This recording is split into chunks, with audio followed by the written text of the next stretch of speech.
I don't know if y'all have heard ever about the Vietnamese boat people, but he was actually one of the people to leave on like a little like boat, and they just kind of sailed out to sea, hoping for someone to come catch them.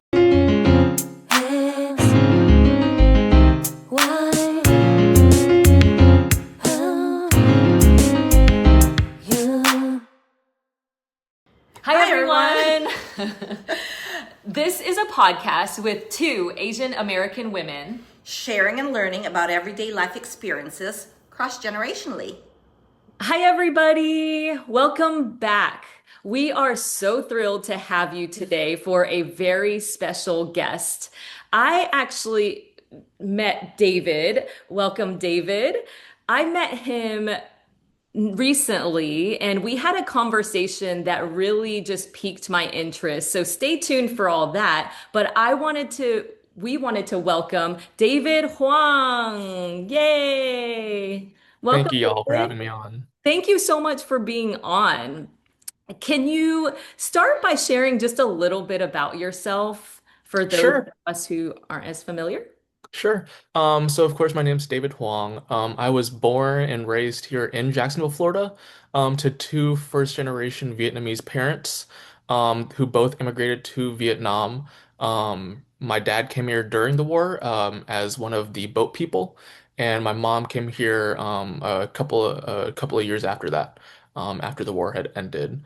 Um, Right now, I'm currently a senior in high school, about to graduate from Samuel Wolfson School for Advanced Studies, in the AP and Honors Program. I am also the founder and executive director of Landmark Game Nights. We're a local 501(c)(3) nonprofit organization focused on building and connecting younger students to STEM education in high schools, middle schools, and colleges. In my free time, I also am a student pilot, currently working towards my private pilot's license, which is putting me on towards my career path of becoming a commercial airline pilot. Wow. I There's told you. so many. Wow. No, I mean, because when Eli says, I bumped into somebody, we have to interview him. And then when, of course, like I'm always going to be yay for Gen Zs, but wow. Thank you. So, I mean, with everything that you said, can we start off with your parents and the immigration story?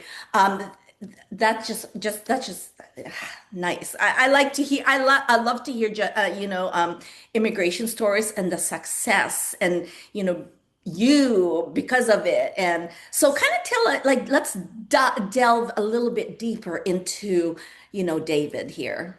Sure. So my dad actually he immigrated like at the height of the Vietnam War. I don't know if y'all have heard ever about the Vietnamese boat people, but he was actually one of the people to leave on like a little like boat, and they just kind of sailed out to sea, hoping for someone to come catch them or rescue them. And I think after a few days out at sea, kind of him and 100 other people packed onto a really tight boat. The Thai Navy actually came by and rescued them and brought them back to Thailand. And from there, he flew to France, lived there for a few years, and then moved to America. And he settled down in Los Angeles for a little bit. Um, Now, was he already married to your mom when he went Not yet, aboard the no. boat, or No, he left as like as a child. okay, So he hadn't met her yet. He didn't meet my mom until a few decades later, when he went back to Vietnam and he actually met my mom there. And then wow, he brought my mom back to America and they settled down here in Jacksonville. That's wow. beautiful. Now, Yeah. I'm curious, did she want to come here at all? What was her take on everything? Because living in Vietnam, you might be used to the culture and everything else that and family that's there. Yeah, definitely. So like she still has a lot of family there, and we go back every couple of years to visit her family, visit my grandparents, my cousins, my aunts, and my uncles. Um, but when she came over to America, I think it was kind of just to stay with my dad because he had already like really settled down and started like living out his American dream, as a first generation immigrant. So he kind of just he had that American dream. he worked for it, he got it. And then my mom saw that and kind of just was like, okay, great, I'll settle down with him, and just moved to America with him as well, and started her American dream as well. So growing up, and we're gonna kind of, go transition into from from you being young to where you are now. Um, Growing up, because of their stories, how did it affect the way that you grew up or how you were brought up? Yeah. So they've always told me, like, ever since I was like super young, they always told me about their immigration stories and how they started their life in America, how they left Vietnam, how they started living out their American dream. And it really motivated me, I guess, in a sort of way, to really make sure I got my education. Because they knew from their firsthand experience, they never received a college degree. So I'll be a first generation college student coming this fall. Wow. And yes, thank you. Sure. Um, but it's really motivated me to really get a college education, and it's kept me motivated to put me on a path that can make me successful. Because again, from their experience, they know what it's like to grow up in an environment, and in a society where you don't really have a formal form of higher education. And they've seen the struggles of it. They've made a ton of sacrifices. They made countless sacrifices, towards my education, towards my experiences. And it just kind of kept me motivated, kept me going, and put me on a path that they know that they want me to go down, and that I want to go down as well. Yeah, that's gorgeous. I think that you're making me emotional just hearing you talk. I think it's incredible their journey, but also your journey to appreciate them at where you are now. Because I think for me, and I don't know if this is for you too, Ellen, I don't know if I appreciated my family for all of their sacrifices, really, like truly until probably my 30s. Mhm. And I probably knew it inside, but I didn't feel it. And I feel like you actually know, understand, feel it, and maybe you felt it at a very young age already. And So that was one of my questions is I am so uh, like it's so fantastic to hear you say and appreciate, the hardships that your parents went through. And because I'm like, sometimes I'm like, well, dang, do my kids at all? You know? yeah. But I guess my question to you is that and Jacksonville has a fairly diverse representation of all of us. Cultures. But in growing up, because of you knowing your parents' story and the expectations they had on you, because you're the one that has to now, make everything even better, right? Right. They're, they've succeeded in their success story, but you are a large part of their success story. So does that then in any way growing up, did you feel burdened? Did you in knowing their story, were you maybe a little bit, I don't want to say embarrassed, but were you a little bit, not really wanting to tell their story? Like how was your growing up? Aside Yeah, from the so fact that you're fantastic. Like I wish my children are like you. yeah, so for sure, like when I was growing up, there was definitely like a sense of burden and pressure placed on my shoulders, that's kind of been lifted the past couple of years, as we've like kind of made my like life plans really definitive. But like especially in elementary school, and I wrote about this in my scholarship essay for MAB. There was a time, it was actually a few grade levels in elementary school. It would be the first day of school, and coming in as like the Asian, we're kind of seen as like the superstar student immediately on the first day of school, even though we've never met them.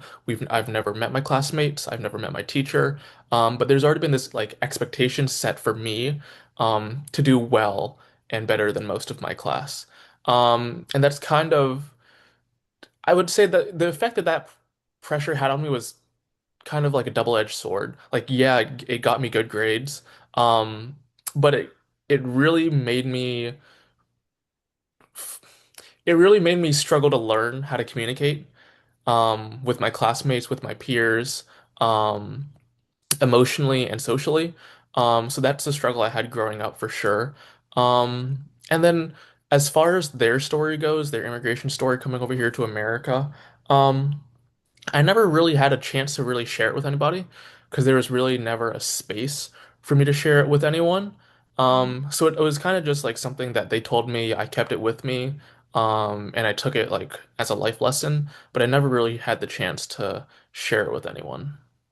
Well, now you do. Yeah. And for everybody. And it's beautiful to see. I think I also want to highlight you because you just mentioned it, but I didn't want to ruin it in the intro, but one of the great things too is David just was the recipient of a high school scholars award for the city of Jacksonville. Wow. And the mayor was there to greet him too. And did you end up getting a chance to see her after? Yeah, I actually got a photo with Mayor Deegan as well after the Yay. event. That's Yes. great. That's great. Yeah. So congratulations again on that piece. And then what sparked me a bit more too is your going into when I had the conversation with you, my first conversation with David, he said, yeah, I have a pilot lesson, so I can make the date, but it's gonna be tight. And Yeah. I'm thinking a pilot's license. Tell me more. This is intriguing, and I knew Ellen would really Yes. appreciate that piece too, and everything else about your story. So tell us a little bit more about what inspired you to get your pilot's license and how that's going right now. And Yeah, and what are you envisioning Yes. to do with your pilot license also? of course.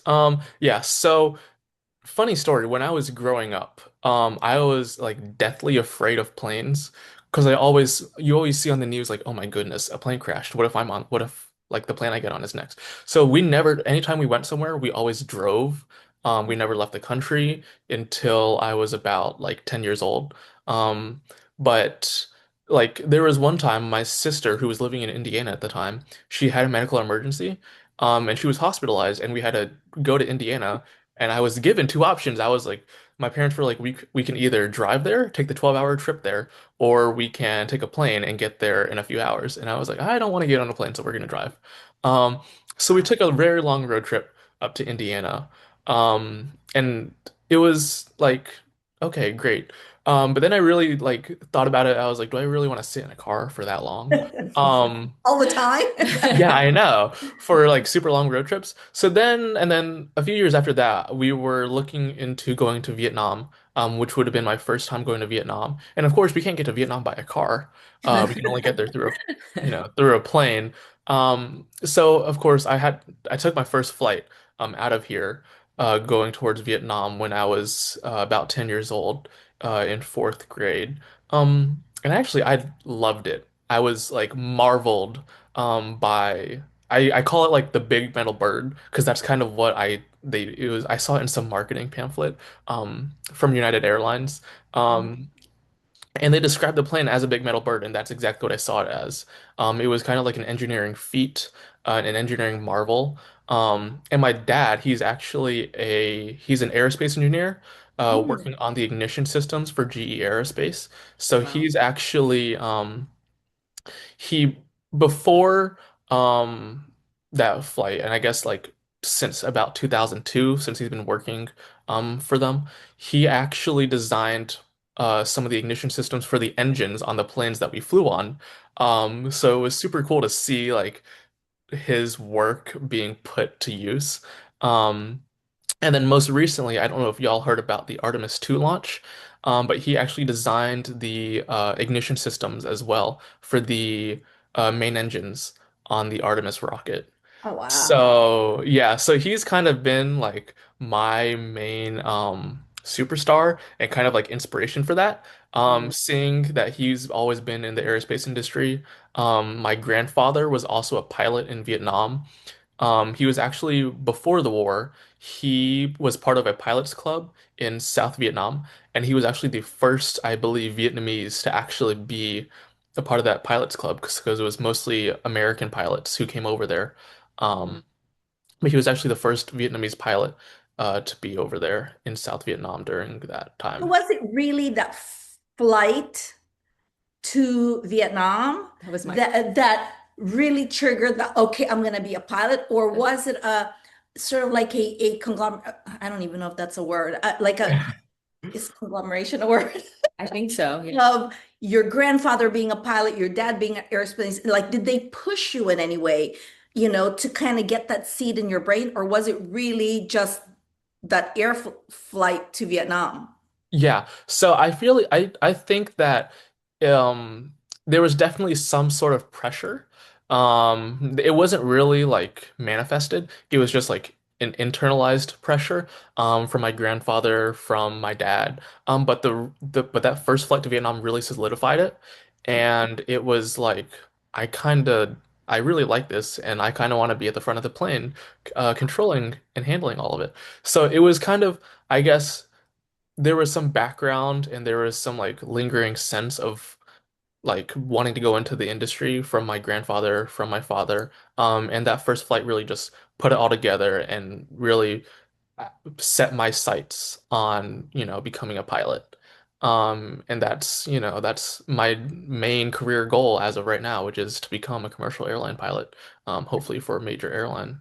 That's Maybe, it. maybe you can introduce him to Uncle. Oh, I forgot about that. Her uncle is a pilot for Taiwan, For yes, China China Airlines, Airlines, which is China a Airlines. Okay, company. super cool. because he But had to tell us there's a difference between Yeah. Taiwan Airlines and China Airlines. yeah, so or like China Airlines and then Air China, I think Yeah, is there. Mhm.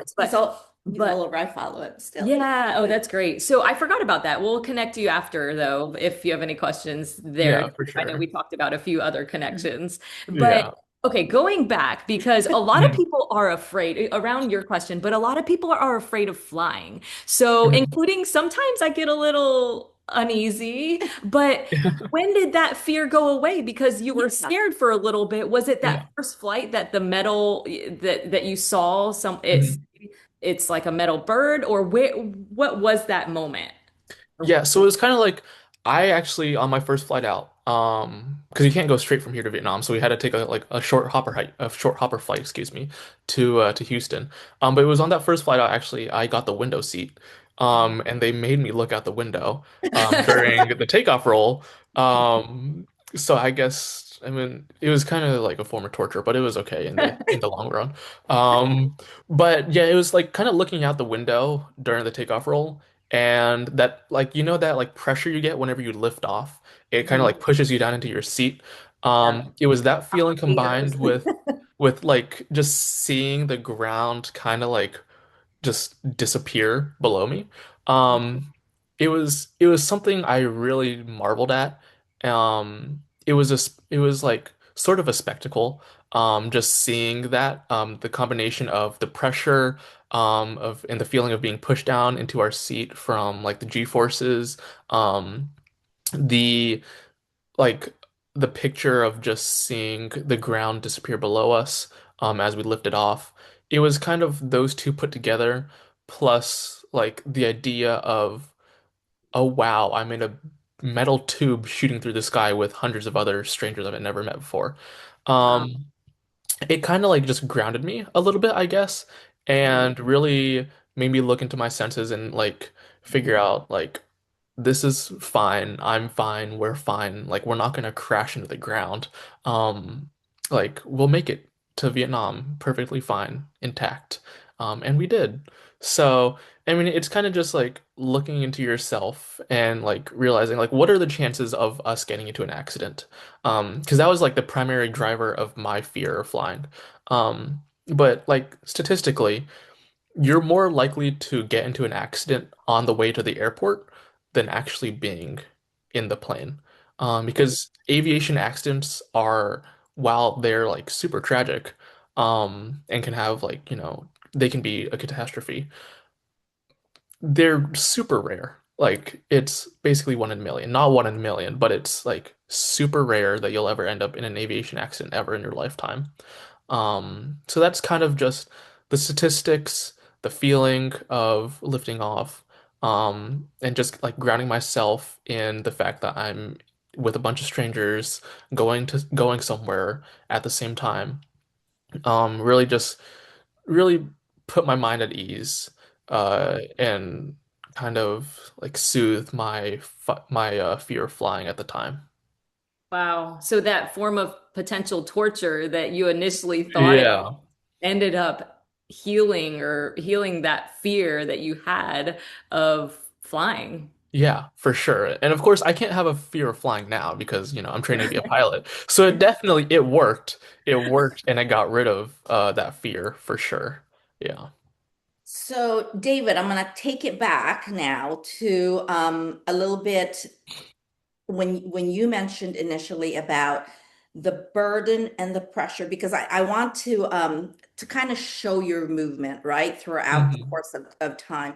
When you said that you felt a little bit of that burden, but you introduce yourself with all of these awards, and where you are from that burden that you felt, that hidden burden with the parents and even with the piloting, and then the what you said about that expectation that going into a classroom, everybody thought that, you said that everybody automatically thinks because of the stereotype of Asians being super smart, you Hmm. know, how did you how did you actually go through this time period or your journey to where you are now?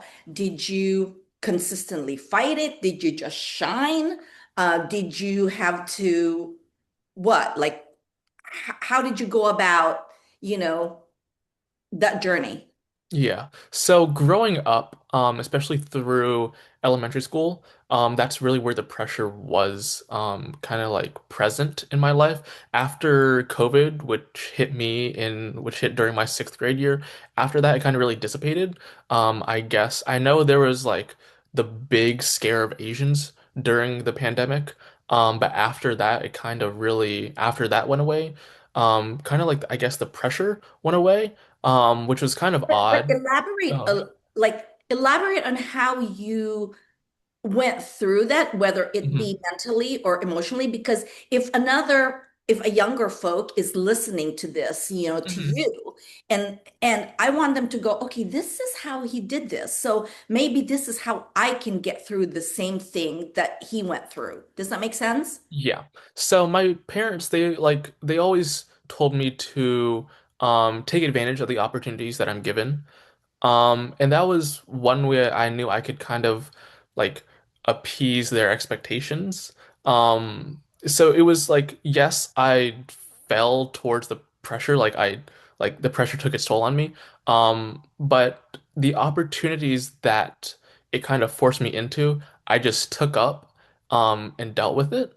And really, I took whatever came out of it, um, and the experience that came out of it.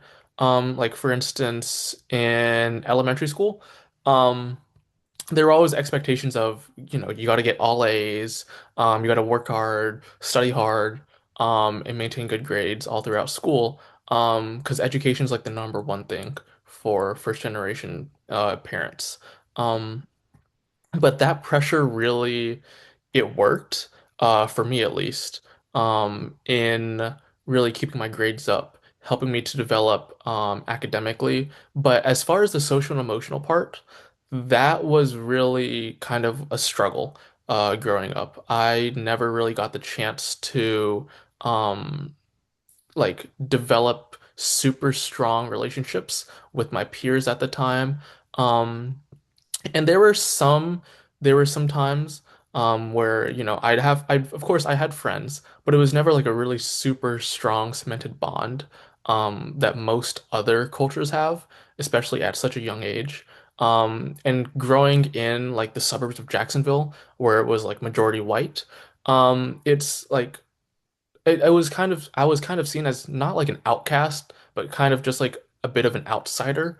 Um, And just knowing like where I stood in the eyes of, or how other people saw me and where I stood in their eyes, it really made me seek out the opportunities to like hang out with any of my peers that were Asian who also faced the same pressures and the same expectations that I did.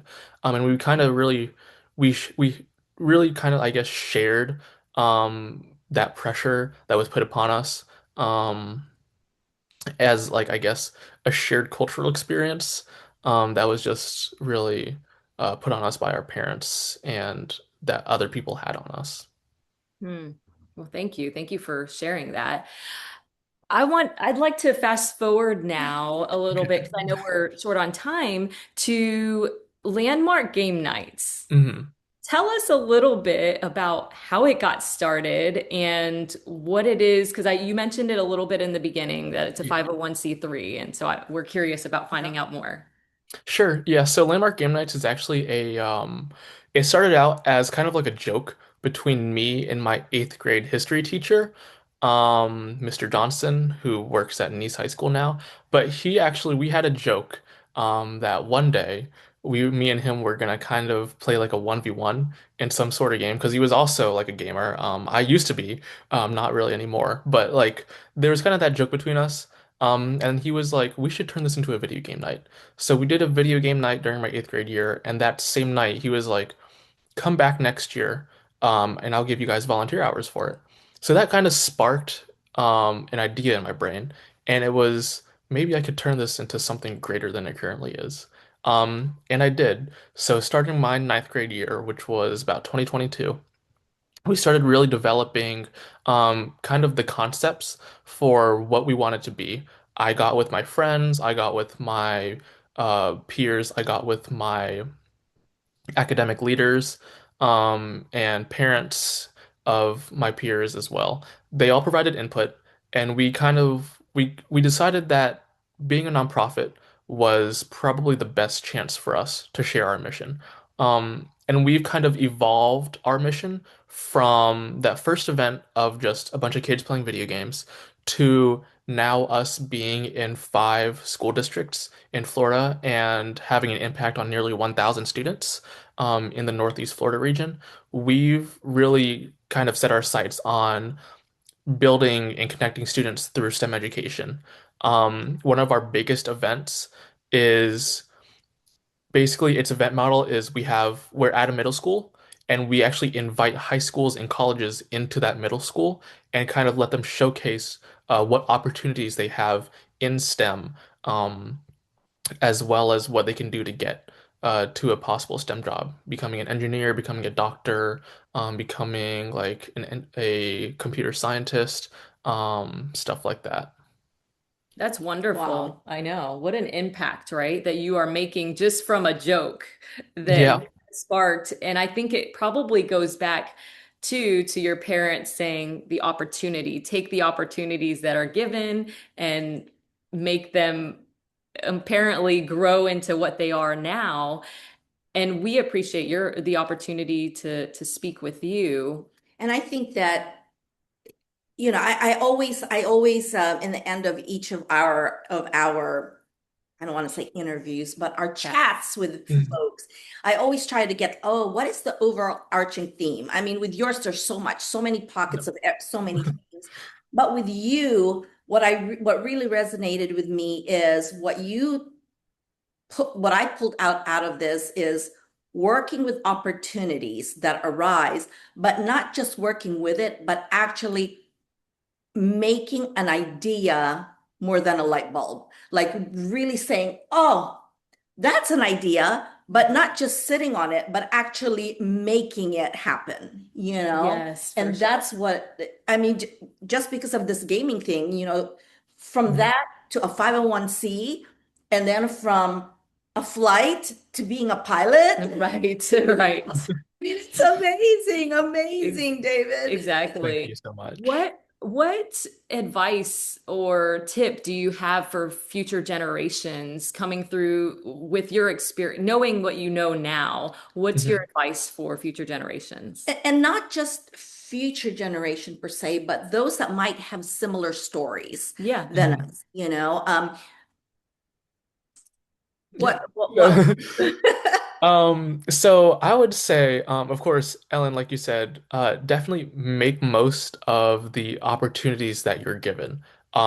If an opportunity presents itself to you, take it up and just see what comes out of it. You're bound to learn, and experience something from it. Even though you might not see it on the surface, there's something that definitely happened on a deeper level.